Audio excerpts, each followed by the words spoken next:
Welcome to FPTV New Releases. Well, we're privileged to be joined today by South African author Tracy T.C. Farren to talk about her new epic work of speculative fiction, The Book of Malachi. Thanks for joining us today, Tracy. Hello, thank you, Andrew. It's great to be talking to you. How are things over in South Africa? Yeah, no, things are going well here eventually. It was a year of homeschooling and a year of actually I was very frightened with this whole COVID thing. Our numbers are way down, so we're watching the US and the UK and the rest of the world kind of take off again. But our numbers seem to be way down, and we're starting to outdoor socialize. And more than anything, I'm very happy that the book has been published. I was wondering about that. Quite a few bookshops closed down here. We had to fight for their lives. How has the response to the Book of Malachi been? The reviews are coming in. I was frightened of those too. In fact, I'm a bit over fear. I think I've used up most of my fear with COVID. I'm actually relatively complacent. And the reviews are good. Very good. How would you describe the book, Tracy? The book is dark. Nobody really talks about the book without using the word dark. And I do tend to write dark. I tend to write dark and funny. So I've noticed that Malachi is very dark and funny. Because without the funny, you can't possibly carry that intensity of shadow. It's not dark in the sense that horrendous things happen. The action is not terribly brutal. But everybody, the entire cast of the story, everybody in that story has had horrendous things happen to them. Every single one of them has some kind of emotionally dark or even just experientially dark history. And they bring the history to a deep sea oil rig, a defunct old oil rig. And they've got the space of a week to work things out. So dark, funny, and actually very philosophical. And I didn't intend that. It's about this guy, Malachi. And by the way, I didn't actually know there was a book of the Bible. In the Old Testament, the last book is actually called the Book of Malachi. And apparently most humans know this, but somehow I missed this. Malachi is a man from West Africa, an indeterminate country. It's a completely made-up country. He has no tongue. He's been involved in a horrific civil conflict in his home country. He was raised in a slave camp basically for multinational US Chinese industrial corporation. And he and his family have always been exploited, as much of Africa has been through the last century and into this one. The book then is a comment on neocolonialism and the atrocities and injustices around that. But Malachi gets a chance to heal his wound, literally.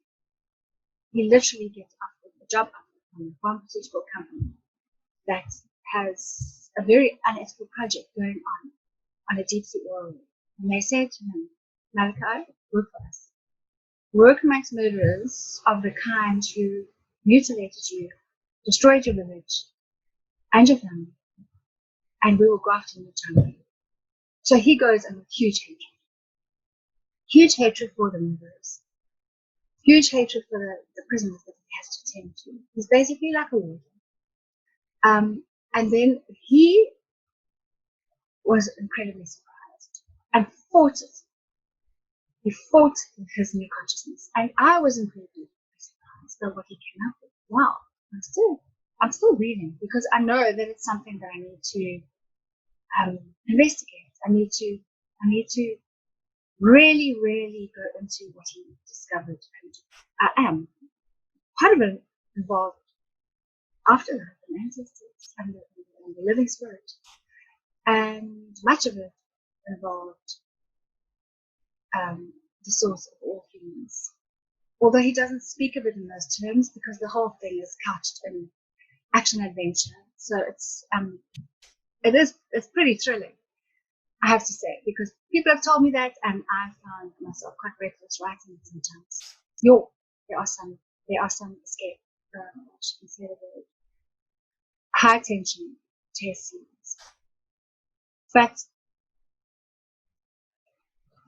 I've heard people say that it really encourages you to, it shakes you up rather than encourages you. Kind of shakes up your thinking about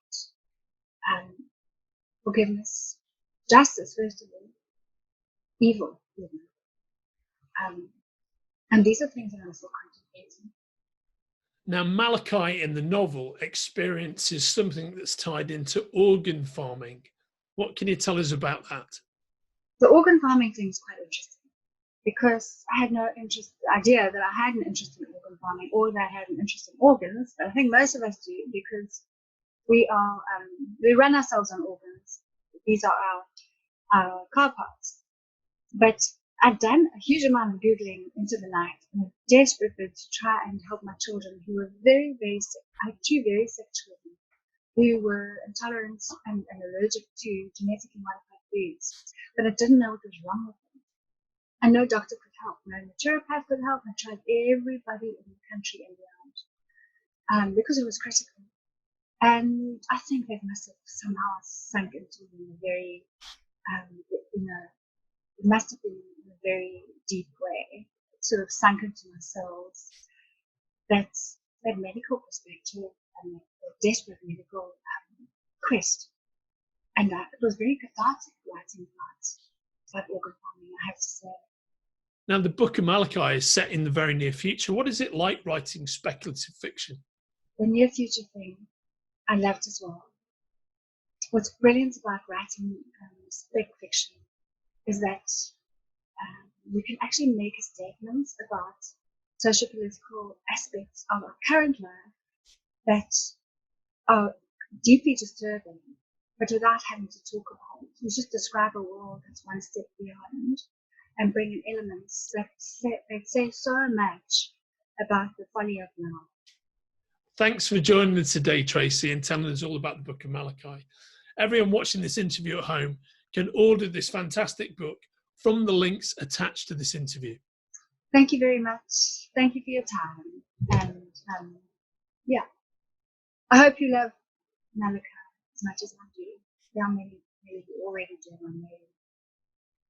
I can't tell you, it makes me feel really, it's like happy because it's like introducing a family member and seeing that people love them too. Goodbye, Tracy. Take care of yourself, mate. Okay. Thank you. Bye.